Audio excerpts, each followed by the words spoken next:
Dry skin brushing yang benar caranya gimana? Lihat di internet seperti beda-beda. Pertanyaannya juga dari laki-laki. Udah kalau setiap hari diare itu kira-kira selain bone broth dan probiotik konsumsi apa lagi ya untuk bisa sembuh? Nah, sebab varikokel dan bagaimana terapi ala naturopati Ana JJNH Budep kalau kali sariawan tuh kurang.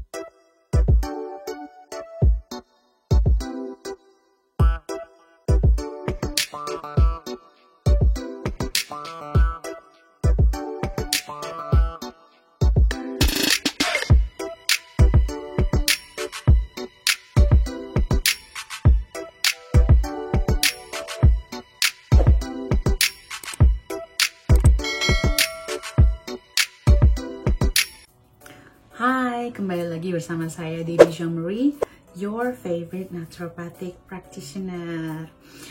Oke, teman-teman, kembali dalam segmen Tanya Sehat Debbie. Setiap weekend, teman-teman bisa bertanya apapun di Instagram Root of Life UK, Root of Life UK.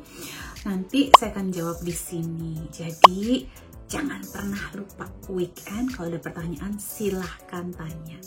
Sebelum saya jawab, jangan lupa di subscribe dan di like dan di komen. Dan yang paling penting adalah di share. Kenapa? Semakin banyak yang share berarti ilmu yang saya berikan akan semakin tersebar, semakin banyak membawa manfaat, dan tentunya semakin banyak orang yang akan mendapatkan dan merasakan hasil dari kesehatan alami ala naturopati.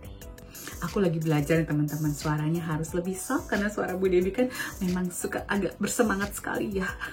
Karena pakai mikrofon ini jadi lebih niatnya agar kualitas suaranya lebih baik kedengarannya di luar buat teman-teman semua. Tapi aku harus mensoftkan sedikit suaranya. Jadi please komen di bawah kalau suaranya oke atau tidak.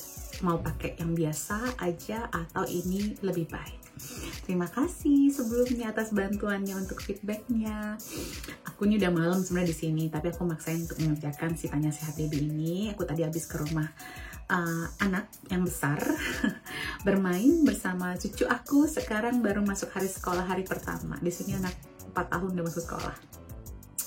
Oke, pertanyaan pertama dari Hana Nur _. Rekomendasi dosis dan merek vitamin D untuk bayi under 12 month apa ya Bu? Untuk mengejar kadar vitamin D-nya. Teman-teman, saya sudah buat video khusus untuk vitamin D. Sepertinya banyak orang tua yang khawatir mengikuti itu untuk anak usia di bawah 12 bulan. Sekarang begini ya teman-teman, vitamin D itu seharusnya dijaga dari selama kehamilan. Kalau yang klien saya ya, dijaga dari sebelum kehamilan malah. Selama kehamilan sampai melahirkan. Nah, permasalahannya di sini sekarang. Kalau sudah lahir anaknya, walaupun di bawah 12 bulan, tapi memang kekurangan vitamin D berdasarkan hasil tes, maka mengikuti dosis yang saya sudah share. Yes. Sama, mereknya juga sama. Udah saya sebutkan di sana kan ya, di video YouTube saya yang vitamin D. Mohon difahami. Kalau misalnya bayinya tidak kekurangan vitamin D, hanya mau menjaga maintenance, kebutuhan dasarnya adalah 400 IU. Nah, 400 IU ini biasanya ada di BioCare ACD, di cod liver oil. Ada cod liver oil itu ada vitamin terutama yang Nordic ya, Nordic Natural tuh ada yang vitamin A-nya, ada vitamin D-nya juga. Tapi itu cuma 400 IU ya teman-teman. Tapi kalau sudah kekurangan, ini kalau udah kekurangan ya vitamin D-nya, ya ikutin saran saya di vitamin di video vitamin D. Jelas sekali saya buat. Oke Bu Hana Nur, jangan pusing lagi ya, jangan bingung lagi ya. Oke, sebentar saya coba nyalain. Kalau saya nyalain, aduh. Lebih terang nggak? Terlalu, coba saya ini lebih gelap apa lebih terang ya? Aneh ya. Ya udah deh, segini aja deh. Kayak terlalu wah. Sebentar, ini soalnya udah malam di sini, sudah jam 9 malam. Ini better ya, it's a bit better.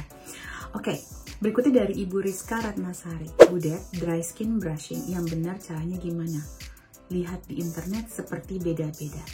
Nah ini kalau nggak salah saya sudah share juga di YouTube saya bagian Epsom Salt Bath. Let me just double check ya, untuk memastikan apakah saya sudah pernah bikin. Sebentar, kita coba cek.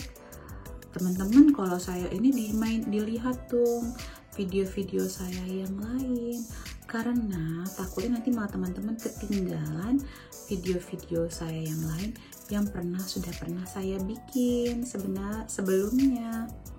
Sebentar ya, sepertinya sudah pernah nih saya waktu itu yang judulnya apa ya, vitamin D sudah ada. Saya sudah bikin video banyak sekali ya. Micro habit juga jangan ketinggalan ya. Vitamin, jalan-jalan,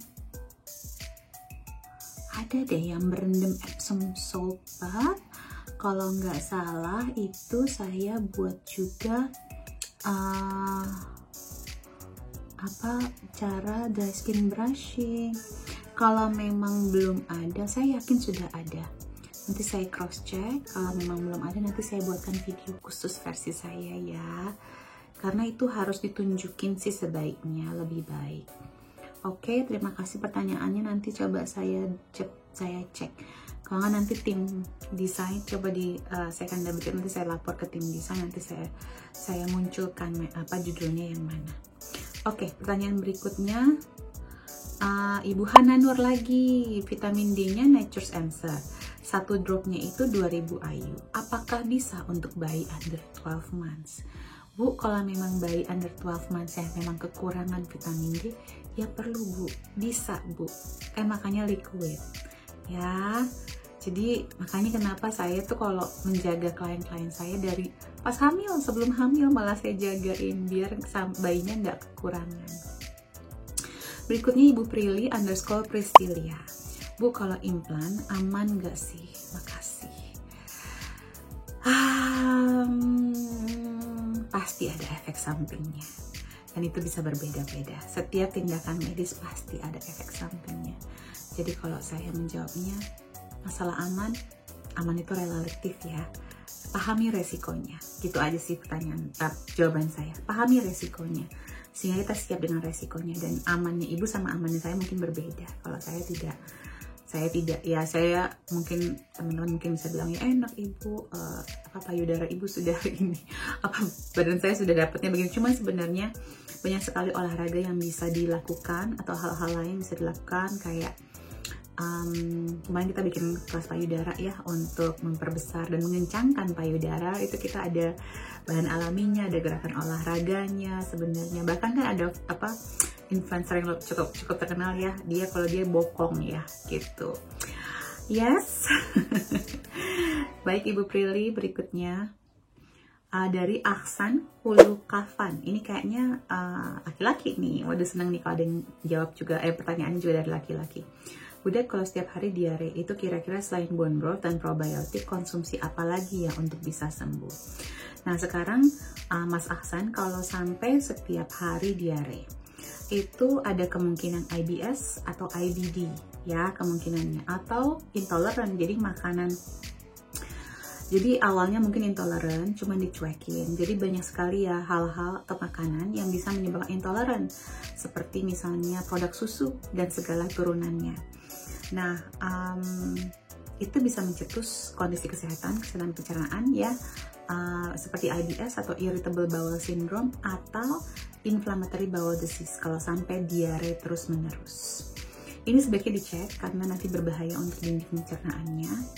Selain bone broth, jadi ini tergantung ya, ini IBS atau IBD. Saya sih menyarankan untuk datang ke dokter internis ya untuk dicek lebih lanjut, atau bagian gastro. Nggak perlu minum obatnya langsung, saya saranin. Jadi jangan panik dulu gitu ke dokter, kita mau dapetin diagnosa dulu aja. Nanti kalau dapat diagnosanya baru kita masuk ke naturopati, kita lihat apa yang bisa kita lakukan. Selain yang pertama, aku menyarankan mungkin mengecek ya, cek food sensitivity-nya. Kalau ada budget, cek makanan apa aja yang aman dan nggak aman buat pencernaan kita. Itu bagus sekali untuk tahu ya teman-teman. Kayak aku tuh almond bisa membuat aku kena IBS gitu. Almond kan itu sehat ya, tapi ya memang setiap orang berbeda-beda ya mas.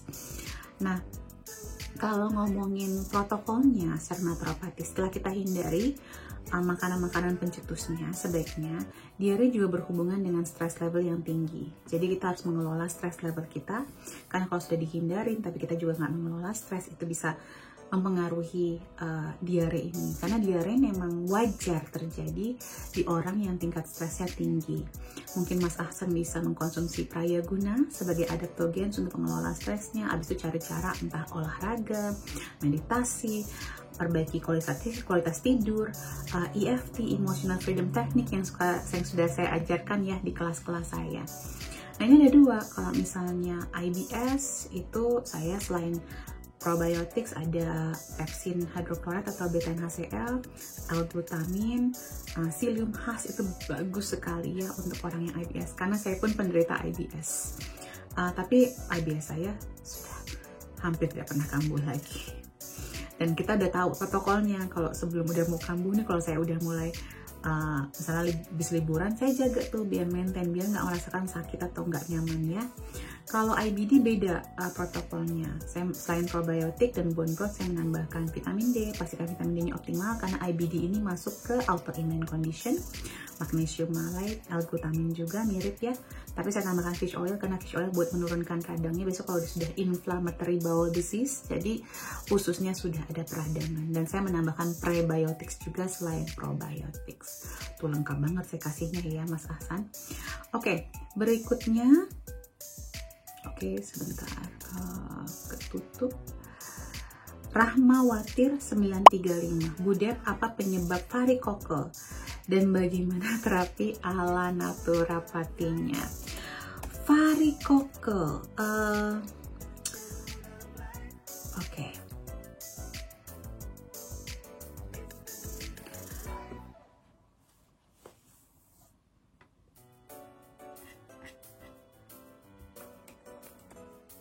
Bagaimana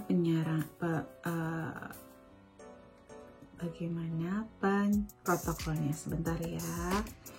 Oke, varikokel itu sendiri adalah penyebabnya apa? Ada banyak hal yang bisa menyebabkan varikokel bisa terjadi ya. Kita pelajarin dulu penyebabnya apa. Biasanya penyebabnya itu memang kalau secara medis ini disebut salah satu yang di medis itu banyak sekali penyakit yang tidak diketahui penyebab pastinya ya. Kalau dari naturopati ada apa ya, venanya yang tidak bekerja secara optimal gitu. Jadi pembuluh darah venanya ini tidak mengalirkan darah dengan aliran yang baik ya. Jadi menyebabkan adanya penumpukan darah ya di area testisnya ya. Jadi bisa mempengaruhi kesehatan reproduksi, infertilitas. Kalau buat saya sih, kalau dari sisi naturopati, stress level tinggi, kurang bergerak, asupan makanan yang tinggi, asidik atau kurang alkalin pola makannya, olahraganya kurang, geraknya kurang, terus mengambil nafasnya juga tidak optimal. Jadi kekurangan nutrisi yang cukup kronis ya. kemungkinan juga obat-obatan. Ini secara medis tidak tahu penyebab secara pastinya seperti apa. Jadi kalau untuk treatment biasanya sih yang pasti, kalau ini saya jawab dari sisi naturopati ya, bukan dari sisi medis ya. Merubah pola makan dari yang asidik menjadi lebih alkalin, olahraga, mengelola stresnya dan menurunkan peradangan, dan mengejar ketinggalan dari kekurangan nutrisinya. Jadi harus dicek ya, cek zinc levelnya, karena zinc level itu berhubungan erat dengan imunitas kita. Cek juga vitamin D levelnya, terus juga B12, terus juga iron dan ferritinnya seperti apa, koreksi pola makannya, dan kelola stresnya. Pilih apapun yang cocok buat kita ya, misalnya mau olahraga lebih sering, terus meditasi mungkin, atau EFT, memasukkan prayaguna atau adaptogens lainnya itu bagus sekali untuk menjaga level stresnya. Ini pertanyaannya agak dalam ya. Jadi ini per individu bisa berbeda-beda ya Bu ya. Jadi kekurangannya dicek apa itu dan dihindari. Oke, berikutnya dari Ana JJNH. Bu Dep, kalau kali sariawan tuh kurang vitamin apa sebenarnya? Coba cek deh kita video YouTube saya yang tentang vitamin C, teman-teman. Nah Ibu, aku titip ya Bu ya, vitamin C itu sering sekali sariawan itu bisa menjadi, jangan dianggap enteng ya Bu, bisa jadi cikal bakal kanker mulut gitu ya. Jadi saya titip pesan buat teman-teman, kenapa saya selalu mengedukasi, karena suami saya pernah didiagnosa kanker 13 tahun yang lalu. Dan buat saya itu kayak wake up call. Jadi kamu dititipin suami, jagalah suami kamu, belajarlah yang sebaiknya untuk bisa menjaga keluarga kamu, terjauhkan dari segala macam penyakit. Dan mudah-mudahan saya bisa menjaga suami, ibu, dan suami teman-teman semua yang menonton ini agar selalu sehat. Ya bukan hanya suami aja ya, kitanya juga ya. Tapi ini vitamin C, salah satunya vitamin C ya. Vitamin B2 kemungkinan, tapi kalau di luar mulut. Tapi kalau dalam mulut itu adalah vitamin C, definitely. Dari Ibu Dwi Cah, Bu, air dengan pH basa yang biasa 8+, apa benar lebih baik? Air dengan pH basa yang biasa 8+. Sekarang gini ya teman-teman, air itu janganlah fokus di alkalin atau enggak alkalin, karena pada hakikatnya semua yang masuk dalam tubuh kita itu akan berubah menjadi asidik pada akhirnya ya. Jadi kalau air dalam bentuk airnya akan berubah menjadi asidik, karena memang tubuh kita itu, pencernaan kita itu memang asid ya, sangat asam, harus rendah asamnya. Nah, air itu carilah yang ada oksigennya, yang sesegar mungkin, yang bebas dari bahan kimia, dan juga senatural, bebas dari bahan kimia, dan kalau bisa jangan di dalam kemasan yang plastik, yang apalagi kalau plastiknya plastik dengan BPA. Itu aja sih. Di Indonesia banyak sekali jenis air ya yang sebenarnya bisa membingungkan masyarakat, dan ini marketing banget sih kalau buat saya. Saya nggak akan pusing di air, saya akan fokus di makanan yang alkalin, sayuran, daging yang organik, makanan-makanan yang minimal proses. Itu yang sebenarnya menjamin agar alkalin itu seimbang, dan di dalam pencernaan kita itu bukan makanan yang tinggi pH-nya justru.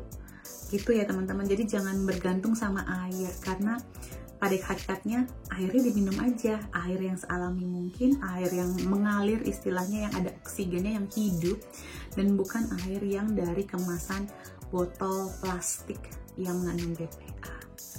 Berikutnya suhu 40U. Sunflower kalau dimasak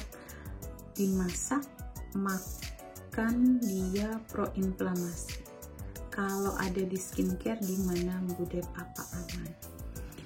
Sunflower itu sebenarnya sehat teman-teman, dan itu mengandung lemak sehat. Tetapi kalau menjadi minyak sunflower oil itu memang cenderung lebih tinggi omega 6, dan itu sudah melalui proses ya, kalau yang di cold press lebih baik dibandingkan yang sudah jadi minyak sayur.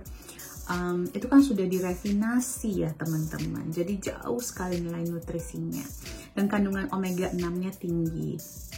dan itu makanya menyebabkan proinflamasi. Tetapi kalau sumbernya dari yang baik dan cuma dibikin seed butter mungkin ya, dibikin seed butter kayak di YouTube channel saya kemarin yang saya bikin kemana habis Ramadan Cooking Club ya tahun ini ya, itu saya bikin seed butter dari sunflower. Itu enak banget kalau bisa bikin bumbu sate ayam. Tapi itu sebenarnya kalau dikemas atau dibarengin dengan makanan yang tinggi omega 3 atau minyak ikan, dibarengin jadi seimbang. Jadi bukan, kalau sebenarnya sunflower itu kalau dijadikan minyak goreng habis itu dipakai buat ngegoreng makanan lagi, itu yang jadi pro-inflammatory.